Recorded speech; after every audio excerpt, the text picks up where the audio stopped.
Discover CV Scan, the vulnerability monitoring tool developed by the Embedded Kit.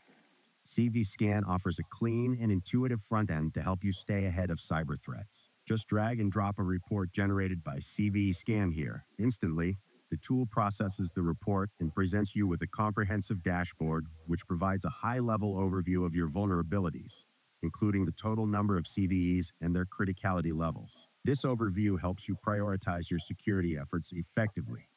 Clicking on any category, such as high, takes you to a detailed report page.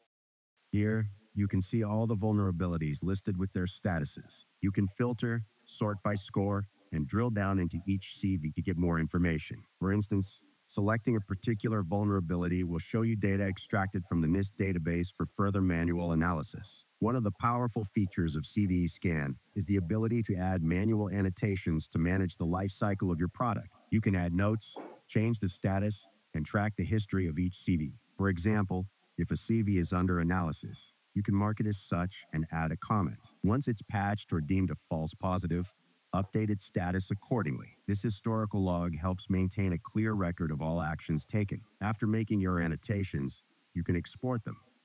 Next time, import the file back into CVE Scan to resume your work seamlessly. Integrate CV Scan into your CI pipeline to streamline your vulnerability patching activities. For more information, visit our website or contact our team.